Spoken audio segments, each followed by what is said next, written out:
નમસ્કાર, welcome to go to શિક્ષા YouTube channel. આજે આપણે બોટાદ જિલ્લાના ગરડા ઘટક 1માં આંગણવાડીના બહેનો દ્વારા વિવિધ પ્રવૃત્તિ કરવામાં આવે છે તે પ્રવૃત્તિનો એક તમને ઉદાહરણ દર્શાવતો આજે વિડીયો દર્શાવવામાં આવ્યો છે। ખાસ કરીને આપણે ગરડા ઘટક 1ના મોટી કુંડળ શેજાના કેરાળા એક કેન્દ્ર ઉપર આજે વિઝિટ કરવા આવ્યા છીએ। ચાલો તો આપણે આ વર્કર બહેનોની પ્રવૃત્તિ છે આજે આપણે નિહાળી કે વિશેષ પ્રવૃત્તિ કેવી કરાવવામાં આવે છે, જેનાથી શું ફાયદો થયો છે તે આજે આપણે નિહાળીએ। ચાલો આપણે કેન્દ્રની અંદર જઈએ છીએ। કેમ છો બાળકો, મજામાં? શું કરો છો, બેઠા છો? સરસ। આપણે આજે પ્રવૃત્તિ કરવાની છે। ચાલો તો પહેલા તો આ કેન્દ્રની અંદર જે પ્રવૃત્તિ થાય છે એની એક તમને દઉં।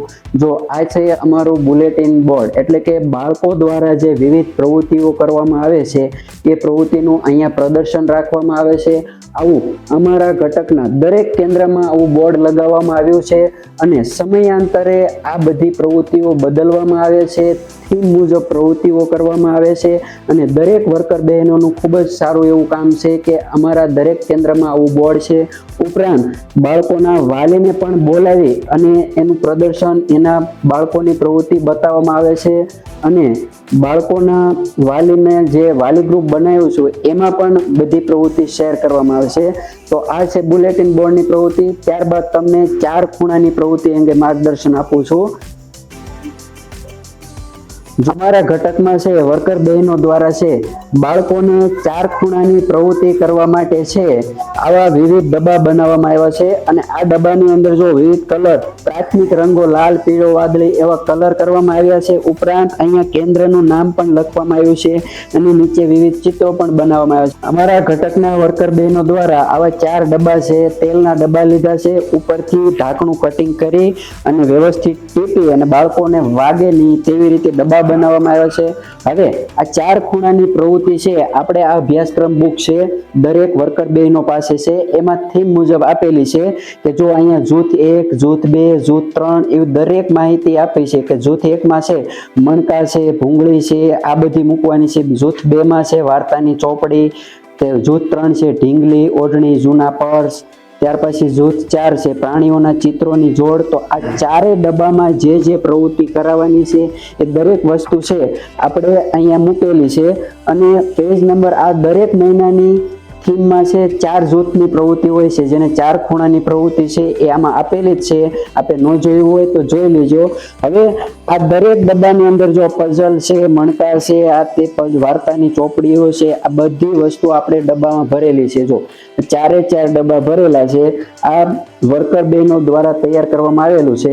હવે બાળકોને કઈ રીતે 4 ખૂણાની પ્રવૃત્તિ કરાવવાની છે તે અંગે આપણે જોઈએ। હવે આપણે છે 4 ખૂણાની પ્રવૃત્તિ કરવા માટે બાળકોના 4 જૂથ પાડી દીધા છે। જૂથ 1, જૂથ 2, જૂથ 3 અને જૂથ 4 અને 4 જૂથમાં છે એક ડબ્બા મૂકી દીધા છે અને જૂથ પ્રમાણે ડબ્બાની અંદર જે વસ્તુ મૂકવાની છે એ વસ્તુ પણ મુકાઈ ગઈ છે અને દરેક જૂથમાં છે બહેનો છે પ્રવૃત્તિ માટે બેસી ગયા છે અને બાળકોને પણ બેસાડી દીધા છે। શિયાળો છે, ઠંડી છે, તો બહાર આપણે સારી એવી તડકી લેશું અને વિટામિન ડી મેળવશું અને ખાસ દરેક વર્કર બહેનોને વિનંતી કે શિયાળો હોવાથી લાદી અથવા તો બ્લોક ઠંડા હોય છે, તેથી છે અહીંયા ખાસ કરીને પાથરણા પાથરી અને બાળકોને બેસાડવાના છે અને ત્યારબાદ આપણે હવે પ્રવૃત્તિ કરીશું।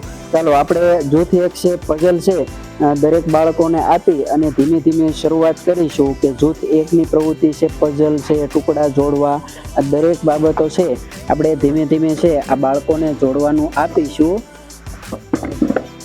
જૂથ 2 છે એમાં જે વસ્તુઓ છે મણકા પોરવવા એવું છે તમારી રીતે તમે સેટ કરી શકો છો અને અહીંયા છે ઢાંકણા છે।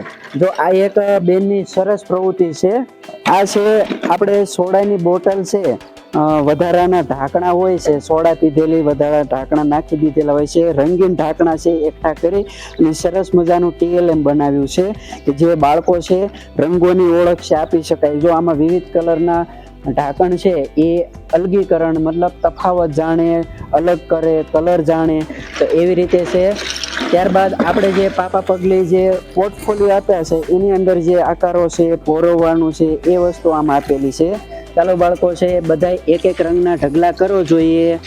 ચાલો ત્યારબાદ છે આપણે જૂથ 3 છે એમાં પણ જોઈ લઈએ કે આની અંદર છે બેને છે પઝલ છે કે બીજી વસ્તુ છાપા કે આ તે બધી વસ્તુ છે, મેમરી ગેમ કાર્ડ છે, આ બધી વસ્તુ આપેલી છે. તો આ બાળકોને છે આપવાનું છે ધીમે ધીમે. દરેક બાળકને અલગ અલગ છે આપી દીધું છે. જો આ મોતી છે, આ બધી વસ્તુ પોરવવાનું છે. જો આ વર્કર બેને છે સરસ મજાનું કરેલું છે, તો બાળકો પણ આવું બનાવે, મણકા જોડે, પોરવે, એવી પ્રવૃત્તિ આમાં કરવાની છે. ત્યારબાદ છે જૂથ 4 છે એમાં પણ આપણે જોઈશું ખાસ કરીને બાળકોને જે પ્રવૃત્તિ કરાવવાની છે એમાં જો આ રમકડાનું આપેલું છે.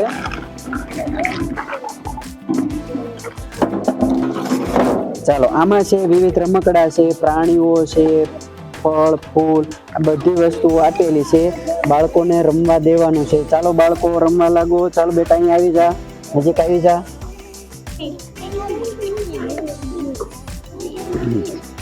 ચાલો બધા છે ફળ ને એવું જોડો, આવા ટુકડા જોડીને ફળ છે એવું ગોઠવો. ચાલો સરસ મજાની આપણે છે આવી રીતે છે જૂથ 4 ટૂંકમાં છે આ 4 ખૂણાની પ્રવૃત્તિ છે આવી રીતે. ત્યારબાદ બાળકો છે ક્રમિક બદલતા રહે છે. જૂથ 1 છે 2 માં જતું રહે, 2 છે 3 માં જતું રહે, 3 છે 4 માં જતું રહે.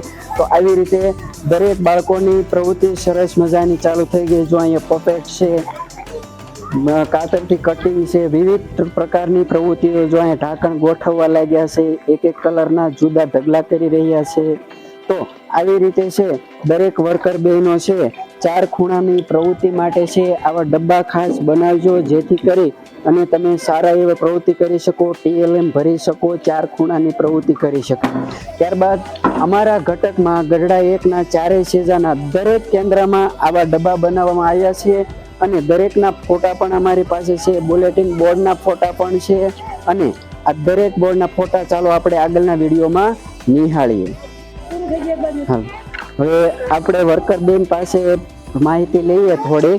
ચલો બેન, તમારું નામ અને કેન્દ્રનું નામ જણાવશો. મારું નામ ખાવડું વિમળાબેન અમરસિંહભાઈ છે અને કેરાળા 1 કેન્દ્રમાં હું વર્કર તરીકે મેં મારું કામ બજાવી રહી છું. હવે આ બેને છે ખૂબ સારી એવી પ્રવૃત્તિ કરી છે. તો આ પ્રવૃત્તિ તમને કઈ બાળકોના સંખ્યામાં ફેરફાર દેખાય છે? આ પ્રવૃત્તિથી ઘણું બધું અમને પણ તૈયારી માટે આમ બહુ દોડવું ન પડે અને વાલીને પણ આ બધું બહુ ગમે, તેથી બાળકોમાં પણ વધારો છે સંખ્યા. વર્કર બેન એવું જણાવે છે કે આવી વિવિધ પ્રવૃત્તિ કરે છે, બુલેટિન બોર્ડ ઉપર લગાડે છે, વાલી ગ્રુપમાં શેર કરે છે અને આનાથી વાલીઓનો ખૂબ જ સહકાર મળ્યો છે અને બાળકોની સંખ્યામાં ખૂબ જ વધારો જોવા મળ્યો છે. પહેલા ઓછા બાળકો હતા અને ત્યારબાદ બાળકોની સંખ્યામાં વધારો થયો. ઉપરાંત વાલી છે એ જાતે કેન્દ્ર ઉપર આવીને એમ કહે છે કે અમને અમારા વાલી ગ્રુપમાં જોડો, અમારે અમારા બાળકોની પ્રવૃત્તિ જોઈ છે. તો ખાસ દરેક બહેનો છે વાલી ગ્રુપમાં પણ આવી પ્રવૃત્તિઓ શેર કરી શકે, જેથી તમારા કેન્દ્રમાં બાળકોની સંખ્યામાં ખૂબ જ સારો એવો વધારો થાય.